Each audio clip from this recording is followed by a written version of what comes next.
¿Estamos solos en el universo? ¿Es verdad que hay un Cristo que puede evitar terremotos? ¿Qué historias guarda el cementerio general? ¿Hay vida después de la muerte? Hoy, en Entrada Liberada, cruzamos el umbral de lo visible para explorar juntos el patrimonio paranormal.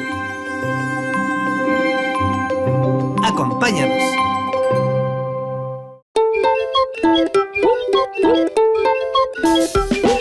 Soy Nicolás Rojas Nostroza, periodista patiperro, y sí, ya hemos visitado más de 100 museos desde Arica a Tierra del Fuego, pero aún nos quedan muchos más por conocer. ¿Cuál es el plan? Descubrir los secretos y las historias del patrimonio cultural, natural e inmaterial que alberga nuestro país. ¿Y cuánto cuesta este viaje? Nada, po. Esto, como siempre, es Entrada Liberada.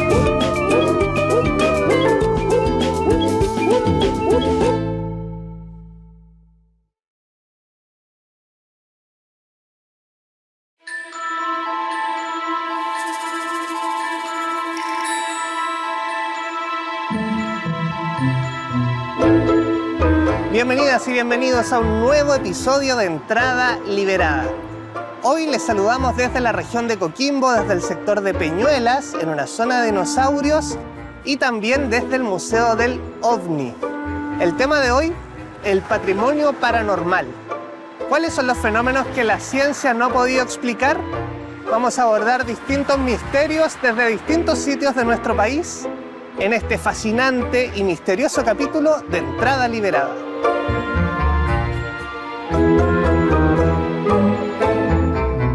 El Museo OVNI se ubica al interior del Big Bang Park, en el sector Peñuelas de La Serena. Para llegar a nuestro destino, deberemos internarnos en un camino muy particular, que nos invita a viajar en el tiempo. ¿Ustedes le tienen miedo a los dinosaurios? Yo nunca he visto uno. ¡Ah! ¡Un dinosaurio!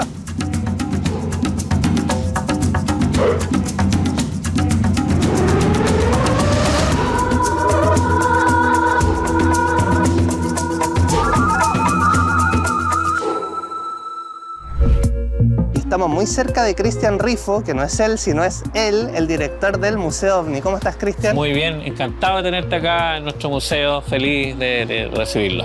Te quería preguntar sobre la historia de este museo. ¿Cómo nace? Decíamos también que La Serena es una capital de la ufología, ¿no? Sí. ¿Cómo se vincula eso con el proyecto del museo? Sí, este decreto municipal que se declara justamente a la ciudad de La Serena como capital de la ufología desde el año 2002, nos permite de alguna forma comenzar a hacer actividades relacionadas con el tema, ¿ya?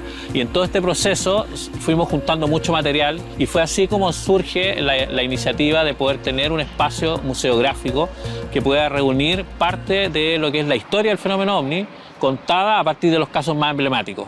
Bueno, aquí con el Ser Reptiliano entonces les damos la bienvenida al Museo OVNI, que es un museo autogestionado, por lo tanto no tiene entrada liberada, pero con pagar la entrada estamos ayudando a que pueda existir este proyecto.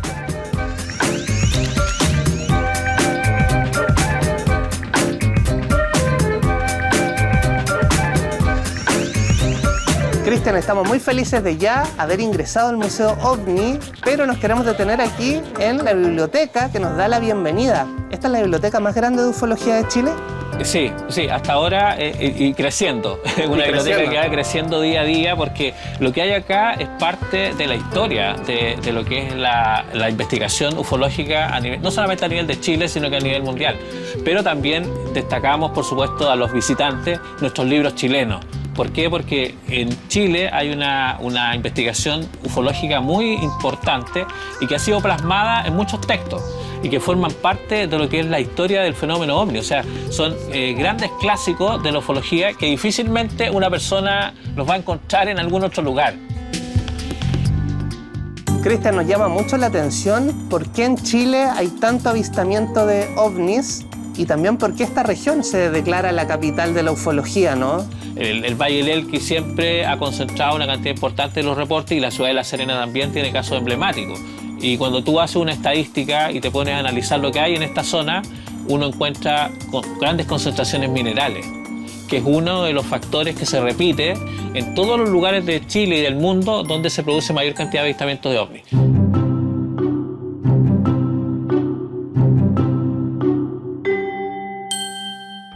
yo les digo ufología, de seguro ustedes van a pensar en el caso Roswell, o de seguro lo han oído. Justamente lo encontramos aquí en el museo bien destacado. Y Cristian, ¿nos podrías contar cuál es la verdad? ¿De qué se trató el famoso caso Roswell? 2 de julio del año 47, un objeto volador no identificado se estrella en un rancho de Roswell, en Estados Unidos, y por supuesto el ejército de ese país va al lugar con un oficial que se llama Jesse Marcel, emite un comunicado oficial, se publica en varios medios locales, pero al día siguiente ellos desmienten esta información y dicen que todo se trató de un proyecto secreto. Entonces este caso, a partir del año 47, forma parte de los clásicos de la ufología, porque además se dice que esta nave venía tripulada y que esos seres habrían sido llevados a un lugar que quizás para ti también es muy conocido y para los amigos que nos están viendo también, como el Área 51. Y hay unas famosas autopsias del caso Roswell. Sí. De seguro también a usted le suenan esas imágenes, sí, claro. ¿no? ¿Se hace alguna referencia en el museo? Sí, acá tenemos la referencia, por supuesto, a la famosa autopsia y que muestra este ser que, como se describe en muchos relatos y en muchos de los documentos de esos años, un ser con un cráneo grande, ¿cierto? Macrocéfalo, como se llama, Sí. con estas membranas en sus ojos, un cuerpo delgado pequeño y 4 dedos en ambas extremidades. Eso es lo que se decía en estos relatos del caso Roswell. Esto de las membranas es bien interesante. Tú sabes que algunos antropólogos plantean de que quizás nosotros en el futuro podamos llegar a tener membranas como ellos. Ah, sería Porque como una evolución. el sol va a ser tan perjudicial para nuestra vista y vamos a tener que tener unas membranas que protejan, digamos, nuestra retina. Y también dicen que vamos a perder el pelo ¿Vamos a perder el pelo? y que nos vamos a parecer mucho a ellos. ¡Wow! Igual nos vamos a ver bien, yo creo. ¿Sí?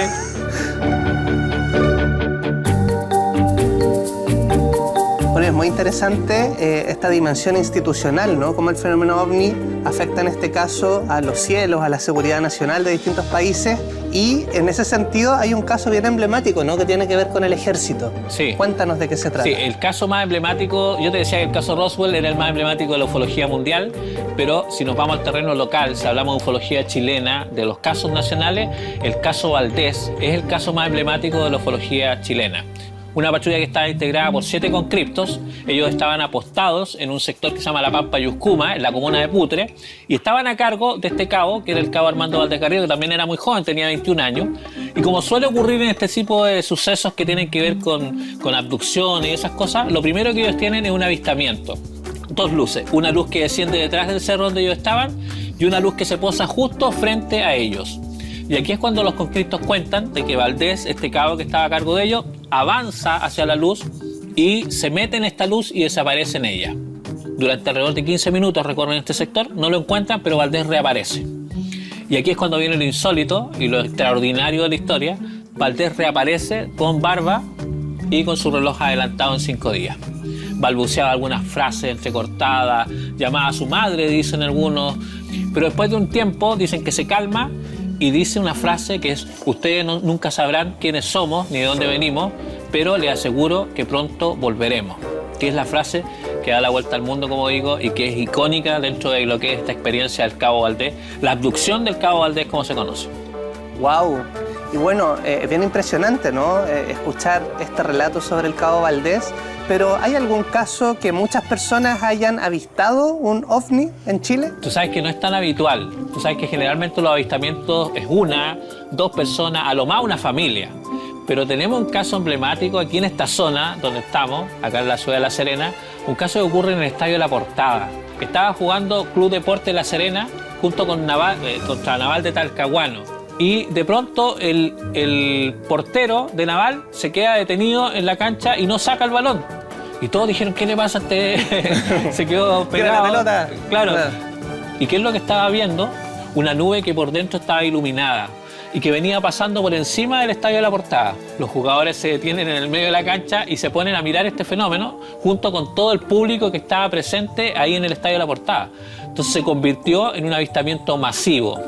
O sea, para este caso, después de la investigación, todavía no hay respuesta de qué es lo que pudo haber sido esta nube iluminada que se detuvo. No hubo una explicación en ese momento porque era algo realmente extraordinario. O sea, la gente dice que nunca habían visto algo similar que se cruzara, porque además decían que cruzó a una velocidad bastante, no muy rápido, por lo cual hubo la posibilidad de encontrar muchos detalles en el fenómeno. Así que fue una experiencia bien extraordinaria que ocurre el año 82 en el Estadio de la Portada.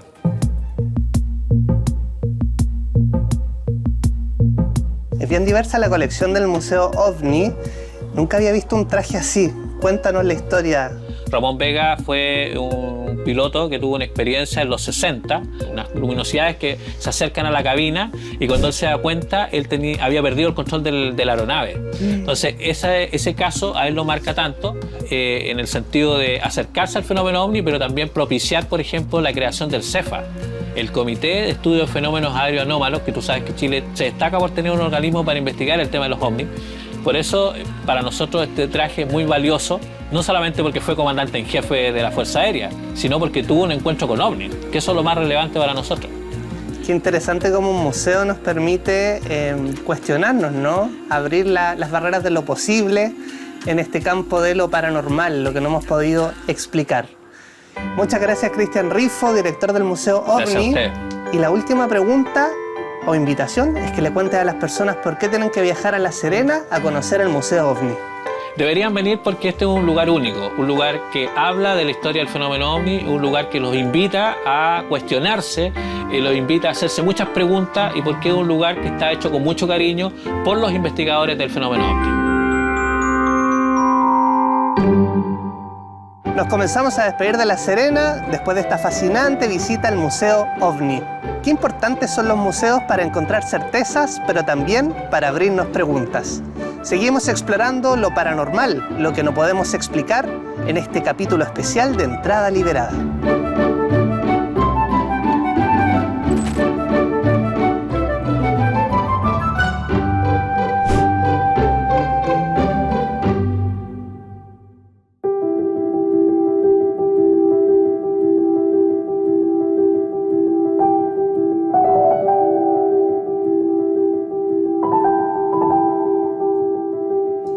Estamos en la calle Estado al llegar a Agustinas y ¿sabía usted que hay un Cristo que tiene mucho que ver con los terremotos y que es milagroso y que se encuentra al interior de esta iglesia de los agustinos? Para ello hemos invitado a nuestro amigo Luciano Ojeda. ¿Cómo estás, Luciano? Muy bien, Nicolás, ¿y tú?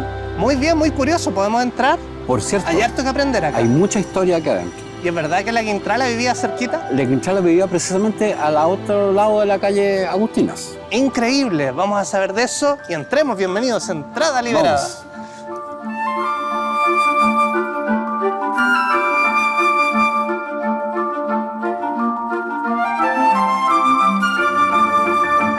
A mi espalda se encuentra el Cristo de Mayo, una de las figuras que genera más devoción aquí en el centro de Santiago, ¿cierto, Luciano? Efectivamente, esta escultura de madera policromada es obra de un agustino nacido en Perú en 1580, que llega a Chile en 1604, 1608, y que decide, producto de que considera que hay muy pocas imágenes que ayuden a la labor evangelizadora, construir una escultura de madera del Cristo de la Agonía.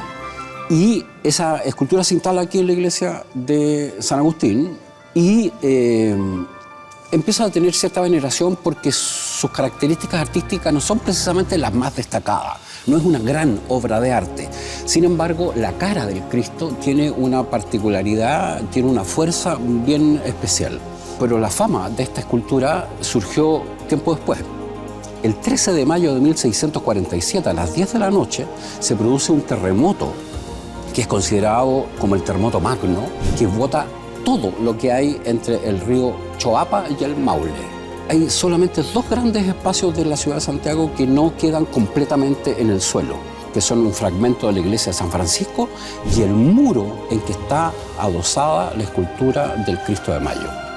Qué interesante que sería este mismo muro. Ese mismo muro. Desde 1647 está ahí. Desde antes, por cierto.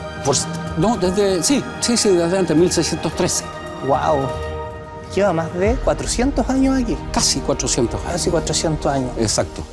Y es interesante porque precisamente pasó a llamarse Cristo de Mayo porque es considerado como una cuestión milagrosa y se convierte en alguna medida en el defensor contra los temblores en Santiago. De hecho, la mitología sostiene que esta figura está vinculada con los terremotos, positiva o negativamente. Por ejemplo, en 1960, el 13 de mayo de 1960, no se habría realizado la procesión que se realiza desde 1647. Y 9 días después, el 21 y 22 de mayo de 1960, se produce el terremoto de Valdivia. Que es el terremoto más grande de la historia de la humanidad. Es el terremoto, uno de los Desde terremotos que más se tiene grandes. más registro. Sí. Exactamente. Increíble. Y Luciano, ¿cómo sacan o en qué dispositivo sacan el Cristo de Mayo? ¿Podemos verlo? Sí, claro, como te decía yo, al fondo de esta nave está el carro en que todos los 13 de mayo sale a una procesión que es la misma que hizo el obispo de Villarroel en la noche del terremoto de 1647. Es una de las tradiciones más antiguas que se mantiene vigente en Santiago. Por eso es tan interesante. Y regularmente esta procesión, que como decíamos recorre parte del centro para llegar hasta la Plaza de Armas, la idea es que la escultura esté en la Plaza de Armas a la misma hora en que se produjo el terremoto. Qué interesante esta tradición. Entonces, cada 13 de mayo, si están en Santiago, se pueden unir a esta procesión que se hace en la tarde-noche, imagino, ¿no? A partir de las 7 de la tarde del 13 de mayo y hasta aproximadamente las 10, 10 y media de la noche. Y así nos salvamos de otro terremoto, que siempre en Chile se agradece. Efectivamente. Y Luciano, si la Quintrala vivía al frente, ¿se sabe dónde descansan los restos de doña Catalina de los Ríos Lisperger? Es muy interesante porque efectivamente ella financió en su testamento una cantidad importante de misas en su memoria y solicitó ser enterrada en la iglesia con el hábito de la Orden de San Agustín. La cuestión es que la cantidad de enemigos era de tal magnitud que se olvidó dónde está enterrada. Se sabe que está aquí, pero nadie sabe dónde. Así que si usted sabe, nos puede dar el dato porque estaríamos develando un gran misterio de la historia. Y tenemos de fondo, por ejemplo, a doña Carmen Valero de Infante, una persona que está enterrada aquí cuando era usual enterrarse en las iglesias. Efectivamente, era usual antes de la ley de cementerios, que es de 1883, cementerios laicos, y antes de la instalación del cementerio general en 1821, durante el gobierno de O'Higgins, regularmente la gente era enterrada en las iglesias. Un tiempo después esto se convierte en una marca de distinción. Por eso estas lápidas son mármol, primero. Segundo, tienen el nombre de quién es el que está ahí, pero además dice quién la puso. Es una forma de trascender en la historia también. Una forma de trascender en la historia y de marcar una distinción. Luciano, estamos muy curiosos de nuestro próximo hito. Nos tienen unas sorpresas ahí en la Plaza de Armas, ¿o no? Absolutamente, sí. ¿Vamos a verlas? Vamos.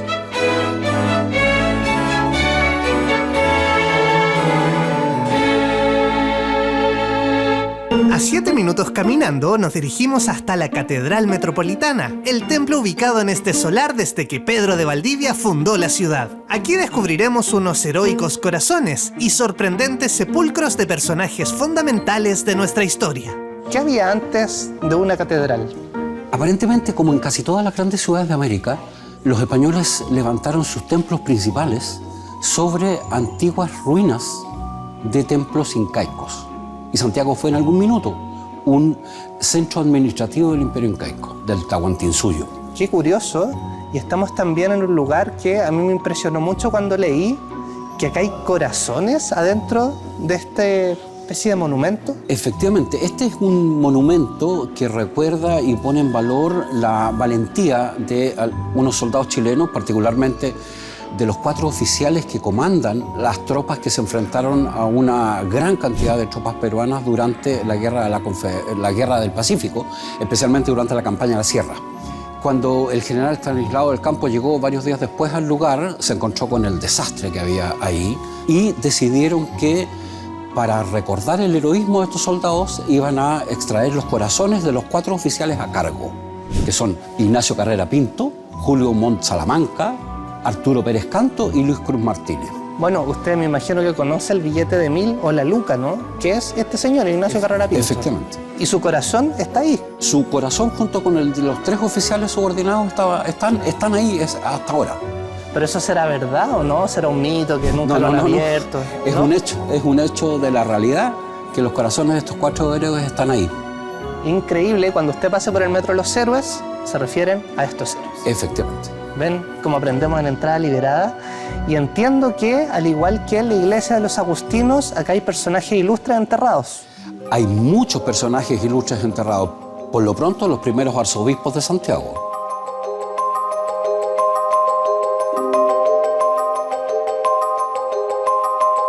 Estoy súper curioso sobre ese león que está ahí y hay una persona durmiendo arriba. ¿De quién se trata, Luciano? Mira, se trata de un monumento funerario dedicado a Monseñor Rafael Valentín Valdivieso, uno de los principales obispos de la historia de la Iglesia en Chile. ¿Y hay otros personajes históricos, no sé, por ejemplo, Carrera o Portales que están acá?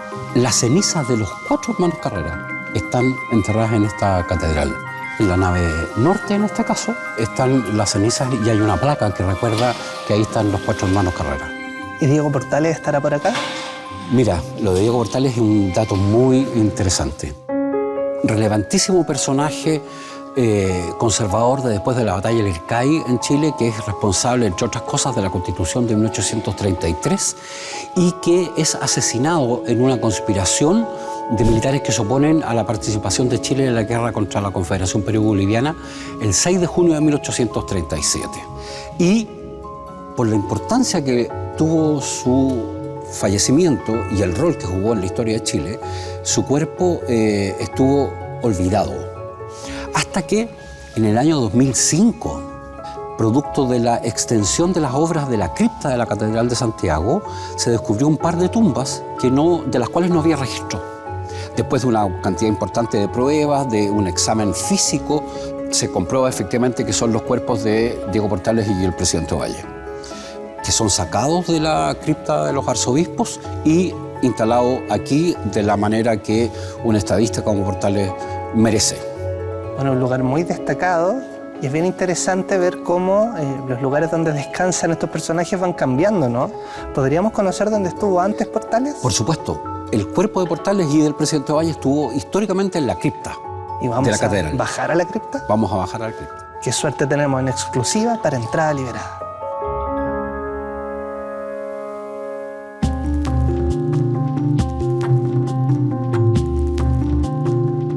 Les recordamos que este lugar no es de acceso público, pero agradecemos a la catedral que nos ha permitido mostrar esta cripta donde, nos contaba Luciano, se encontró el cuerpo de Diego Portales. El descubrimiento que efectivamente cambió un poco el curso de la historia sobre la imagen de Portales, que sigue siendo hasta el día de hoy la imagen de un estadista polémico, discutible.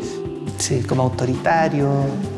Es el autor de la Constitución de 1833, es el fundador de la República moderna en Chile, pero claro, a partir de un régimen muy autoritario. Sí, y hablábamos, ¿se acuerdan de temporada 2? Que en la Plaza de la Constitución, en el Monumento a Portales, le llegó un balazo el año 73, en el mismo lugar donde se le disparó cuando se le quitó la vida. Efectivamente, uno de los vestigios que permitió identificar el cadáver que encontraron los arqueólogos en este lugar es efectivamente ese balazo en la mejilla izquierda que tenía el cadáver de Diego Portales y que el monumento de la Plaza de la Constitución, como bien dices tú, también tiene. Increíble, ¿no? Estas curiosidades de la historia que podemos descubrir en Entrada Liberada.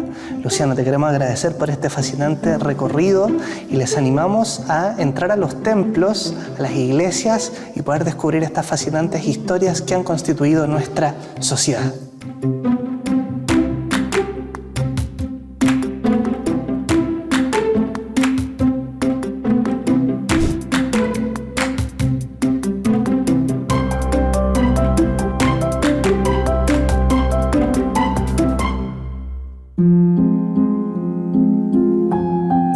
Es una pequeña construcción, a menudo en forma de capilla o altar, que se erige en el lugar donde alguien falleció trágicamente. Hemos llegado hasta el Parque O'Higgins para aprender sobre esta expresión de la religiosidad popular y conocer las historias de 3 milagrosos santos del pueblo.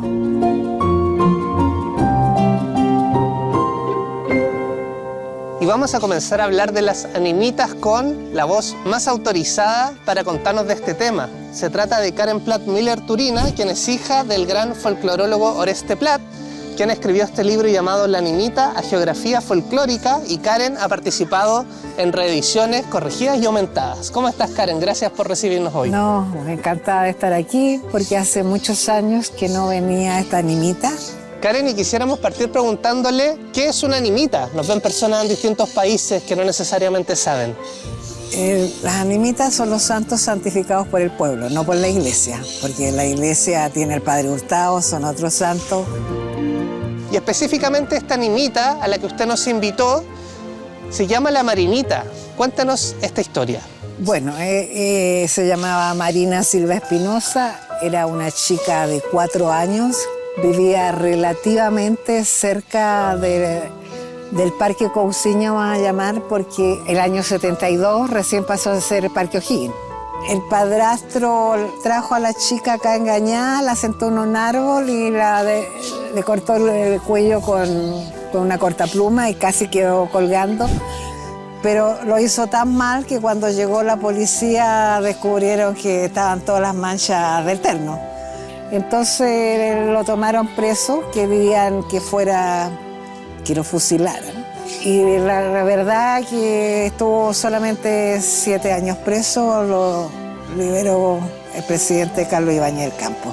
Y quisiera preguntarle, Karen, en sus investigaciones, ¿cómo ha visto que ha cambiado este espacio? No, la verdad que yo no venía hace muchos años y estoy absolutamente impactada. Si ustedes ven, al costado había banco y este techo era dorado. Estaba toda esta placa gigante que hoy día no la tenemos en ninguna parte.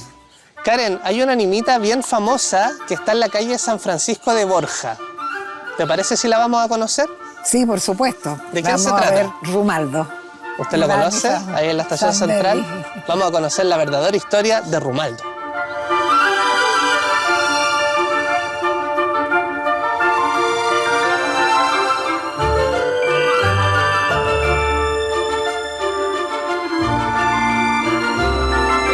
Estamos en la esquina de San Francisco de Borja con la popular Alameda, y esta es la nimita de Romualdito.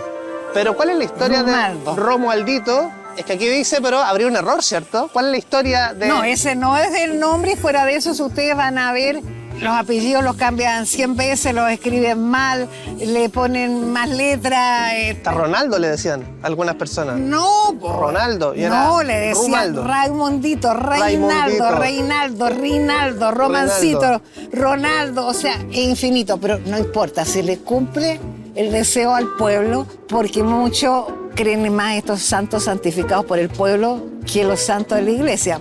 Este lugar se convierte muy especial para el pueblo porque aquí habría muerto Rumaldo. No, en San Borja, esquina de Arica. Ah, qué bueno saberlo. ¿Y por qué aquí se Entonces instala le esta pidieron nimita? su espacio y dinero, bueno, porque sería la muralla que estaba desocupada, porque esta foto es de un gran fotógrafo chileno, Juan Domingo Marinello, tomada el año 78, entonces él se resistió y los que le miraron lo agredieron con un cuchillo, causándole de la muerte casi inmediatamente. Esto fue el año 33. 3 de agosto del 33. O sea, casi 100 años estamos atrás. cumpliendo 91 años de devoción. Pero desgraciadamente, para mi gusto, ha cambiado mucho. Como ustedes ven, era mucho más hermosa. No tengo idea por qué todas las placas se ven quemadas. Había rezo, había en muchos idiomas. Pero lo importante es que le cumplan el deseo a los devotos. Y ustedes ven, es muy temprano y en este momento tenemos 6 personas. ¿Y usted le ha pedido algo a Rumaldito? No, ¿No? no soy de pedir nada. ¿No? Bueno, quizá ustedes en la casa sí, ¿no? Y pueden dar fe de esta devoción. Pero lo respeto.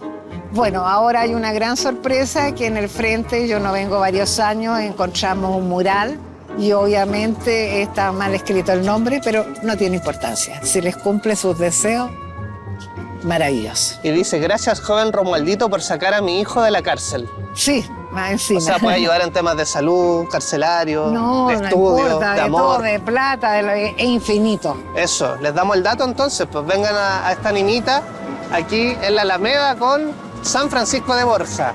Claro, A saludar a, ¿cómo se llamaba correctamente? Rumaldo Iván Zambelli.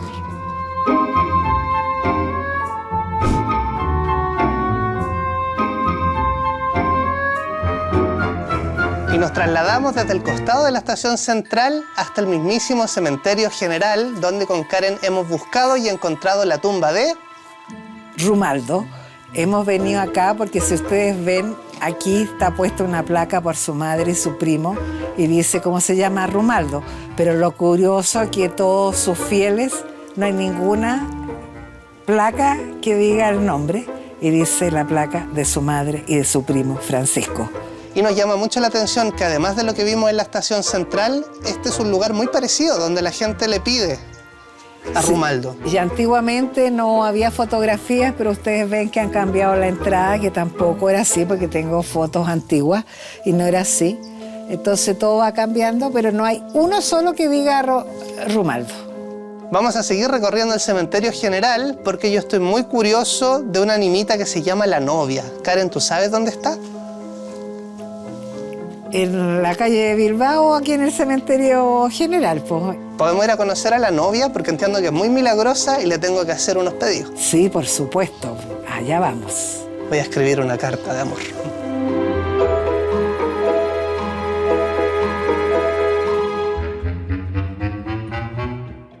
Esto es bien impresionante. Estamos leyendo algunas de las cartas que las personas le han dejado a la Orlita, donde descansa, y que podríamos decir también que esta es una nimita, Karen.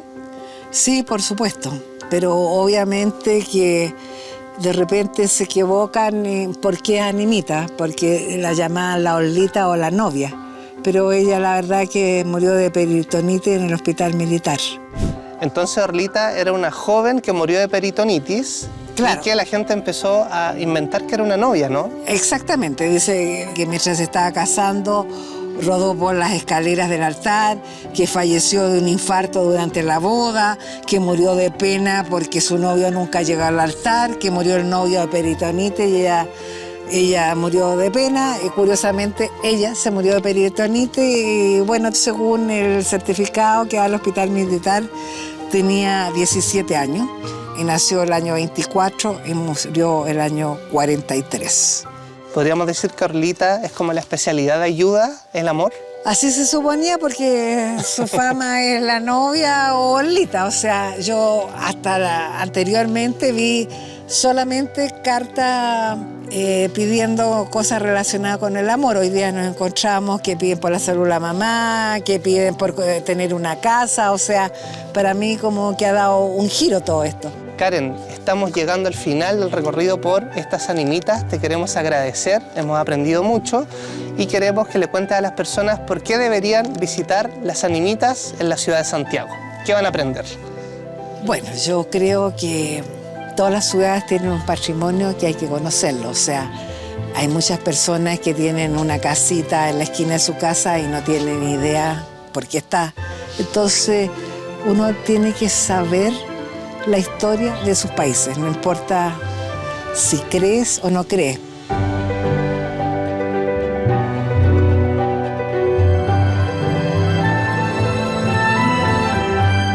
Agradecemos a Karen Platt-Miller Turina por habernos enseñado de las animitas y nosotros quedamos muy curiosos de seguir explorando el cementerio general, que de seguro guarda otras historias y sorpresas.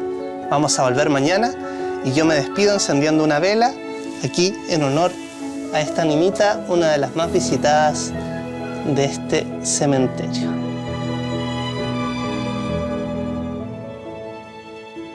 Nos vemos mañana.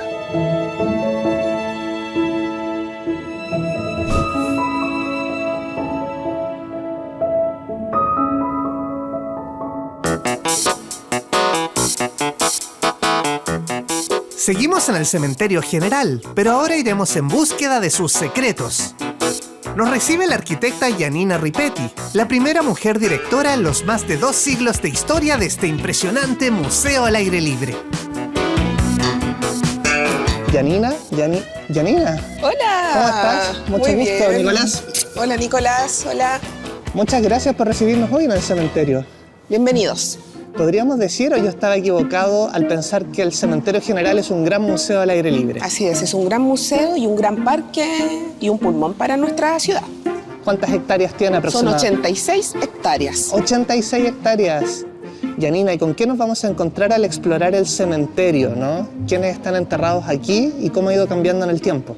Mira, hay un casco histórico, ahí hay muchos presidentes de la República, hay muchos personajes relevantes de la historia de Chile y de la historia reciente incluso. ¿Y tú sabes quién fundó el cementerio general? El padre de la patria, Bernardo Higgins. El mismísimo. El mismísimo. Y mi sueño desde niño ha sido conocer a Bernardo Higgins. ¿Se les ha aparecido alguna vez o han reportado su espíritu por aquí? Mira, dicen que cercano a su tumba puedes encontrarlo. ¿En serio? Así es. ¿Ustedes creen que podríamos encontrar a Bernardo Higgins? Vamos a explorarlo en entrada liberada. Que Dios nos acompañe.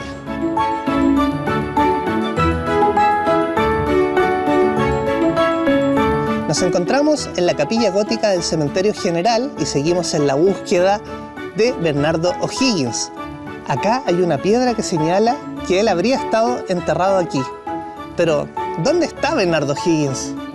Aquí estoy, mi querido amigo. Bernardo Higgins. Exactamente el mismo que viste y calza. ¿Estoy soñando? ¿Estamos soñando? ¿No? No es un sueño. ¿Puedo tocarlo, Bernardo Higgins? Por supuesto. Es el padre de la patria. Veo que están visitando este museo al aire libre. ¿Y es verdad que usted fundó este cementerio? Sí, por supuesto.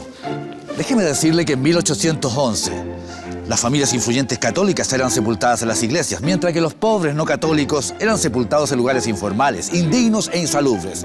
Hasta que llegó 1819. Ahí firmó el decreto para que finalmente, el 9 de diciembre de 1821, se inaugure el Panteón General de Chile. Y don Bernardo, ¿por qué decidió poner aquí el panteón y no más cerca de la Plaza de Armas o del centro? Esa es una pregunta muy importante. Usted sabe que los vientos siempre vienen del sur hacia el norte o de la costa por la cuenca hacia el norte. Entonces la ciudad llegaba hasta el río Mapocho. Cualquier olor o peligro de contaminación, los vientos lo iban a alejar de la ciudad y no llevar hacia la ciudad. Y es por eso que esta zona se decreta como la zona sanitaria. La Chimba, que se conocía antes, que en quechua significa al otro lado del río. Y es por eso que hoy en día usted ve que los hospitales, las morgues e incluso las casas de remolienda también estaban todas ubicadas en esta zona, la Chimba. Era un sector bien entretenido entonces. Por supuesto. Aquí había mucha fiesta, pero también muchas enfermedades. Así es, todo ocurría aquí. Aquellos ciudadanos que se vestían de cuello y corbata en la ciudad, aquí venían a desatarse el nudo. Sí, así es. Y estamos impresionados, Bernardo, porque lo estuvimos buscando harto rato y vimos que en esta piedra usted estuvo sepultado bajo este lugar, ¿o no? Exacto, no esta piedra exactamente. Esta piedra marca donde estuvo mi tumba. La tumba, la misma que trajo Demetrio Higgins del Perú, estuvo aquí durante 110 años, 1869 a 1979. Pero si quieren conocer dónde estuvo y cómo se veía este lugar con mi tumba, los invito a ver este retrato que hay acá. Vamos a ver. Venga. El retrato de la tumba de Bernardo Higgins. El cementerio general fue fundado en 1821 por Bernardo Higgins. En cementeriogeneral.cl puedes adquirir las entradas para sus diversos recorridos patrimoniales en los que participa el actor Christian Niedbalski. Esta capilla gótica diseñada por Carlos Corsi es la primera estructura pública en altura.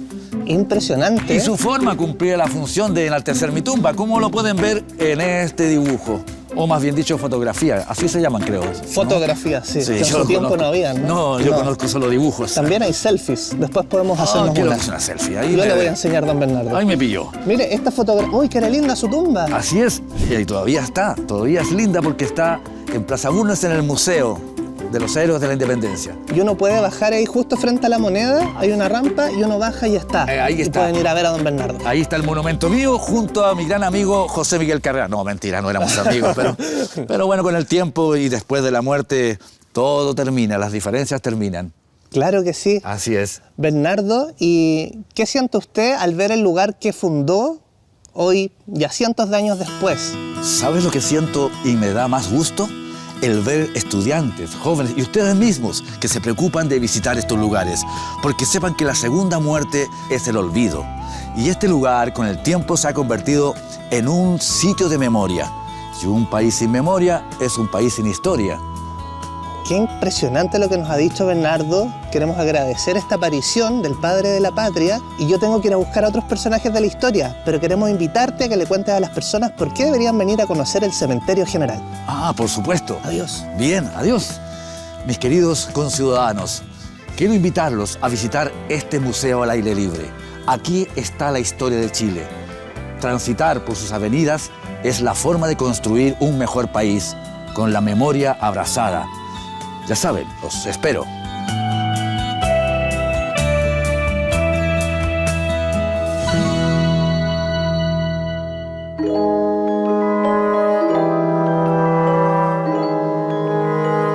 Qué emoción más grande haber conocido a Bernardo Higgins y vamos a seguir explorando este lugar con la historiadora Vivian Orellana. ¿Cómo estás, Vivian? Bien, ¿y tú, Nicolás? Mucho gusto, gracias por recibirnos. No, gracias a ustedes por venir. Y estamos en un lugar que nos llamó muchísimo la atención porque tiene unos muros súper altos. ¿En qué lugar estamos? Ya, ahora nos encontramos en el patio de Disidentes. Yo supe por ahí que ustedes estuvieron con Bernardo Higgins, ¿cierto? Sí, estuvimos Y bueno, generando la independencia. bueno, y él les contó, me imagino, que el cementerio se inauguró con un principio de laicidad, ya lo que significaba que permitía que todas las personas, independiente de su credo religioso, pudiese sepultarse dentro del cementerio. Y la gran particularidad que tiene es su muro.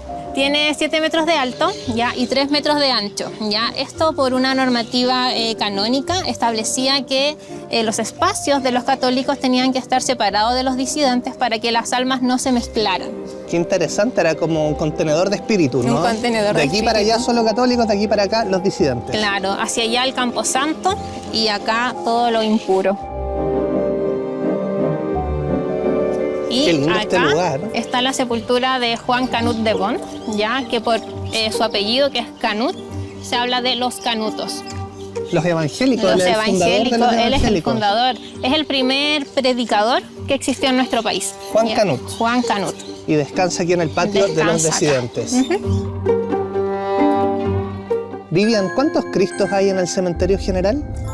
Hay demasiados. Pero los más reconocidos son el Cristo Rico, que está acá a nuestra espalda, que está rodeado por grandes mausoleos que pertenecía a la gente que tenía más dinero en el siglo XIX.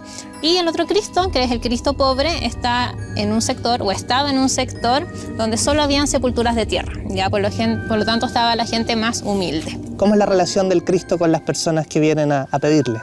Bueno, como tú puedes ver acá, hay cientos de placas ya en agradecimiento. Se asocia al Cristo Rico principalmente con peticiones de salud y muchas de estas placas dan las gracias por los favores concedidos.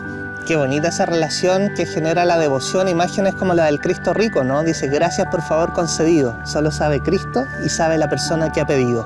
Vamos a conocer el Cristo pobre en este cementerio y país de contrastes. Vamos, ¿Por dónde es? hacia allá. ¿Hacia acá? Por Sí. aquí.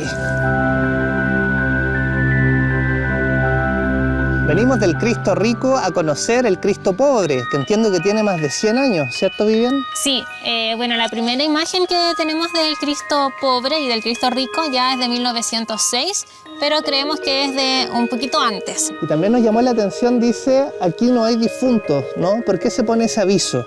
Hoy en día este espacio ha sido resignificado.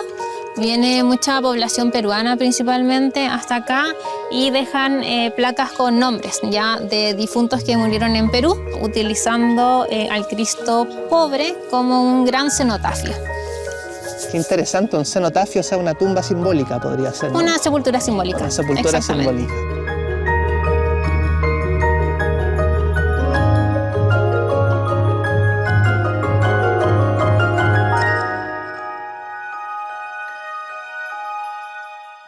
Nos despedimos del cementerio general habiendo conocido a Bernardo Higgins y habiendo también aprendido mucho sobre el patrimonio funerario de nuestro país. Y nos vamos a quedar en este mismo barrio porque vamos a visitar un lugar clave. Es el ex Hospital San José, que actualmente es monumento histórico y que guarda diversas historias y espíritus. ¡Vamos!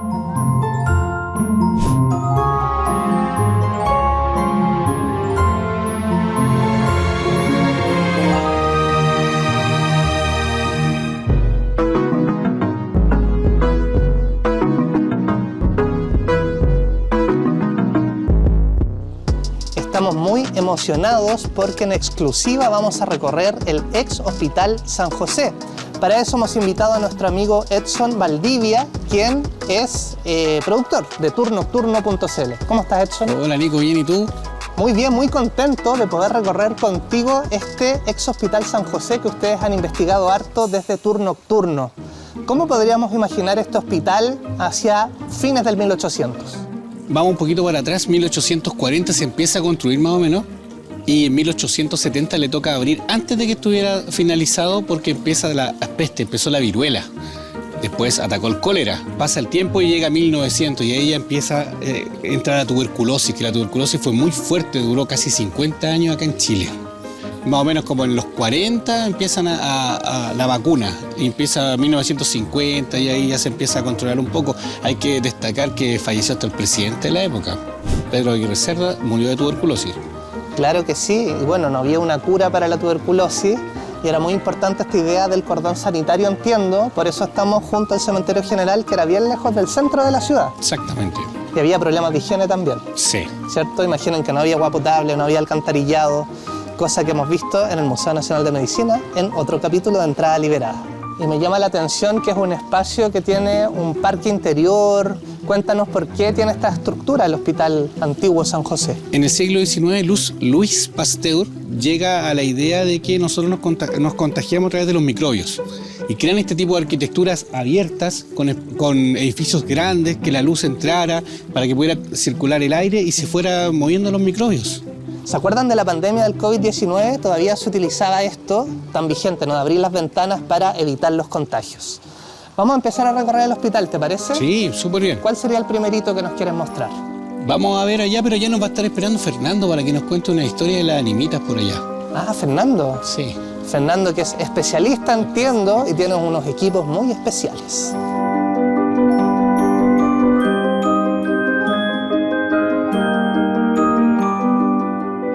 Luego de escuchar una misteriosa puerta que se cierra, estamos con nuestro amigo Fernando Navarro, profesor y parapsicólogo. ¿Cómo estás, Fernando? Muy bien, gracias.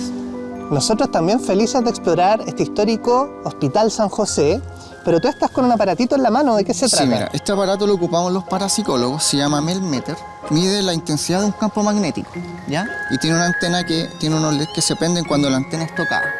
Esto nos sirve a nosotros para ir midiendo ciertas frecuencias o ciertas energías que hay en los lugares. ¡Wow! Increíble, ¿eh? Y esto nos va a acompañar en este recorrido, así que tenemos sorpresas con eso. Ojalá que aparezca algún espectro o fantasma. Claro. Entiendo que las monjitas fueron muy importantes en este Hospital San José para cuidar a los enfermos de diversas enfermedades. Claro, estas monjas en 1800 toman el rol, como no habían enfermeras, ellas se preocupaban de cuidarlos y atenderlos y dormían en camas de piedra en un subterráneo, como penitencia, en donde ellas fumaban también. Hay una leyenda de una monja, que es la monja fumadora, que está en el sector de la capilla, que esta monjita se contagia de tuberculosis, fallece, pero ella fumaba, tenía una adicción al tabaco, y cuando las personas recorren este hospital, sienten un olor a cigarro y muchos la han visto rondando los pasillos. Estoy escuchando la puerta, ¿eh? Sí, sí. Ustedes lo escucharon también. Y bueno, este Hospital San José, entiendo que tenía una puerta con el mismo cementerio general, ¿o no? Cuando moría la gente los pasaban por ahí. Claro, porque estas personas que fallecían 10, 15, 20 personas, las tiraban sobre una carreta y pasaban al otro lado del cementerio a fosas comunes. Tuvo mucho tiempo abierta esta puerta, después la sellaron, pero ahí están los portales aún donde pasaban estos cuerpos hacia el otro lado.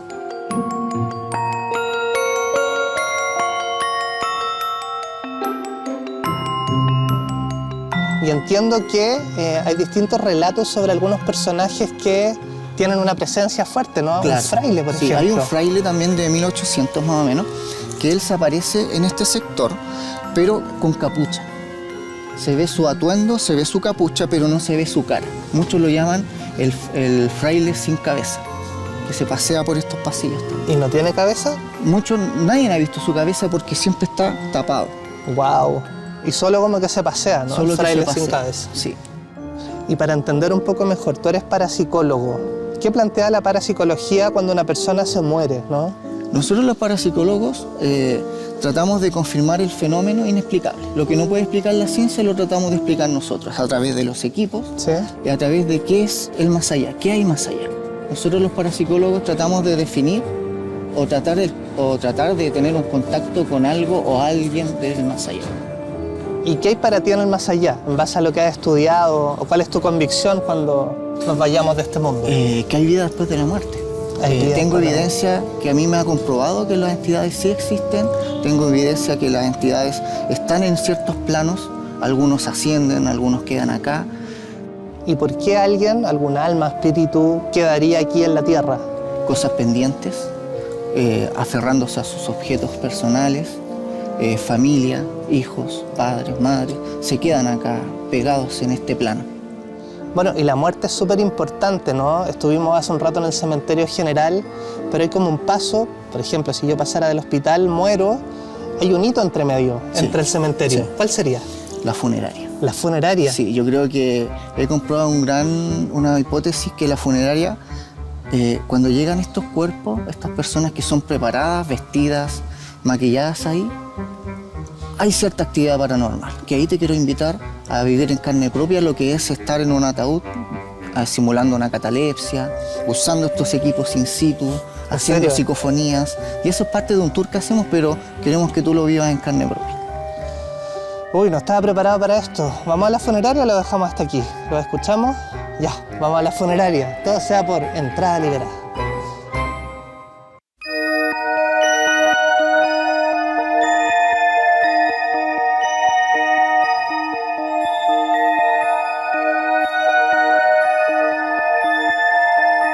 Adivinen dónde estamos.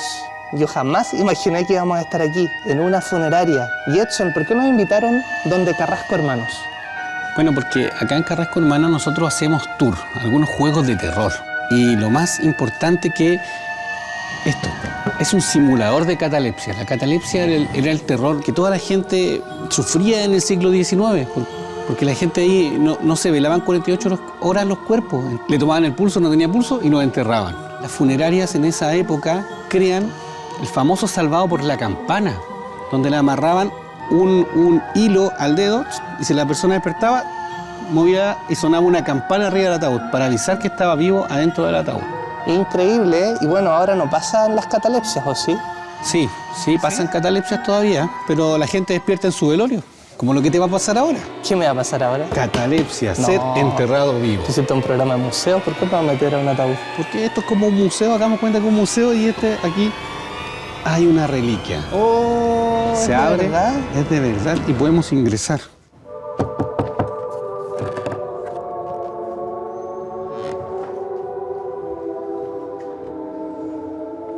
Ah, ¿creen que me había muerto? Estoy acá en el simulador de catalepsia.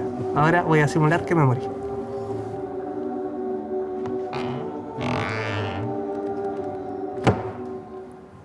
Oye, es bien oscuro estar muerto, pero yo quería invitarlos a que probemos algunos instrumentos que nos ayuden a entender realidades posibles desde la parapsicología.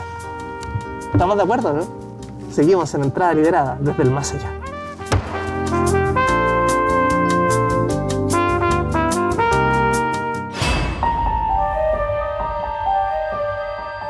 Y ya estamos de vuelta con Fernando, nuestro amigo parapsicólogo. Fernando, tú nos querías mostrar algunos instrumentos. Sí, mira, estos instrumentos son los que ocupamos los parapsicólogos para investigar casas, para hacer tours. Y este es muy particular.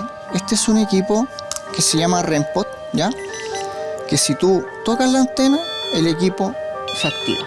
Por otro lado, tenemos lo que es la cámara Kinect. Funciona a través de un software, ¿cierto? Que nos permite a nosotros mapear la habitación completa con una malla láser. Yo me voy a poner acá enfrente y tú vas a ver cómo se ve el esqueleto de uno a través de la Kinect. ¿Te fijas? Ya. Se ve un cuerpo amarillo y vemos aquí estos palitos que es como... Nosotros tenemos cuerpo, ¿cierto? Somos corpóreos. Sí. Las entidades no tienen cuerpo, en sí son energía y se ve el puro palito, ¿ya? Esa es la diferencia entre una persona y una entidad a través de la Kinect. Ajá. ¿Qué es lo que hacemos acá? Colocamos, ¿cierto?, la tablet y empezamos a girar la cámara. Me gustaría que tú tuvieras este equipo. ¿Ya? Si quieres te puedes desplazar por acá un poco para Estamos que en puedas cero ahí. Surtidor en cero. ver Vamos mientras yo hago el paneo. Mira, Empezó a sonar esto. Ahí ya tenemos, mira, y de hecho... 0,2 me dice. 0,2, ya. Hay una alteración energética en el lugar. ¿Y qué significa esto que me sonó aquí? Que estamos ante una fluctuación de energía. Todavía no lo logro captar en la cámara, Ya. pero ya hay cierta manifestación. Mira, ahí está. Quédate ahí, no te muevas, no Pero te soy muevas. yo, ¿no? No eres tú. A ver, levanta tu mano izquierda un poco. Tu mano izquierda, ya. Tu mano derecha, levántala un poco. Sale por ahí, por ahí. Tenemos una presencia en el ataúd. ¿Una presencia en el ataúd? Lo pudimos comprobar con el equipo, ¿cierto? El Sí. equipo sonó, ¿cierto? ¿Y se está moviendo? Y se está moviendo, mira, fíjense. Oye, pero qué impresionante esto que estamos Mira. viendo. Es como si hubiera una persona dentro del Mira, ataúd. y ahí podemos verla en el 3D y ahí podemos verla en 2D. Mira cómo mueve sus manos. O sea, si abrimos el ataúd debiera haber una persona dentro. Energéticamente sí. Energéticamente sí. Claro. Aquí es donde viene la parapsicología de la comprobación. ¿Te fijaste? Sonó el equipo cuando tú lo tomaste, Sí. ¿cierto? Sí. Sonó ese, aunque sea un poco, Sí. y este empezó a activarse 01, 02, toma. Parece que la entidad tiene afinidad contigo. Es que le encanta entrar a liberar. ¿Y sonó de nuevo esto? No, tómalo Ah, ya, que lo tomé mal. desde abajo, eso. Desde. Ya. Acá ya se necesita un experto, un medium, para que diga dónde está, pero a través del equipo también podemos detectarlo. ¿El que tiene en la mano ha tenido alguna alteración o no? No. Ahí está de nuevo, ahí está de 03 nuevo. dice. Ahí está de nuevo. 02. Mira, ¿viste? 02, ¿cuánto? 02. Ya. Llegó a 04, ahora Mira, está en 01. y está en el ataúd. La cámara lo está tomando. La cámara lo está tomando. Si esto le acerco al ataúd, ¿debiera sonar más? Y mírale el otro equipo. 04, 07. Mira, ¿viste? Mira. Increíble. Con la cámara. Mira. 1.2 subió un montón. ¿Cómo podemos 1.1. comprobar? Es que ahí hay algo. Ahí hay algo. 0,8.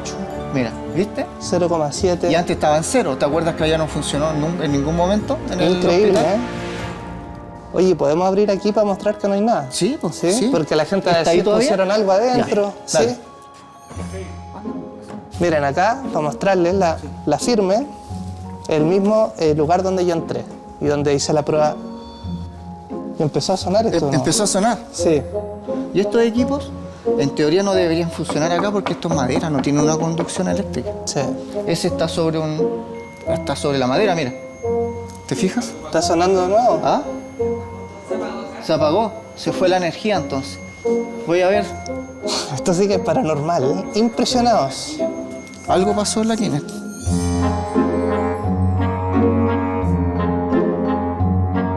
Bueno, y esa es la experiencia que ustedes ofrecen en tournocturno.cl. Te queremos agradecer, Fernando, y a Edson por esta experiencia, que literalmente así lo ha sido. Y te queremos invitar a que le cuentes a las personas por qué deberían vivir con ustedes en tournocturno.cl. Los invito a vivir esta experiencia en tournocturno.cl, patrimonio, juegos de terror en primera persona.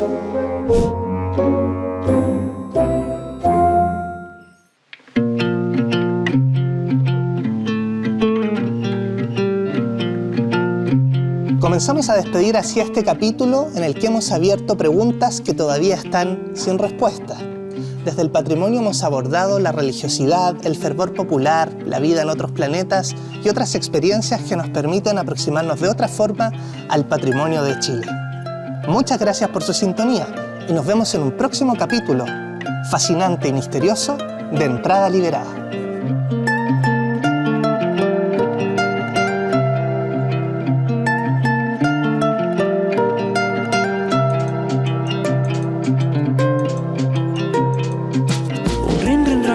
Misterio, entrada liberada. Queremos vernos en acción. No es eso lo que quieren todos. Entrada liberada. No es eso lo que quieren todos.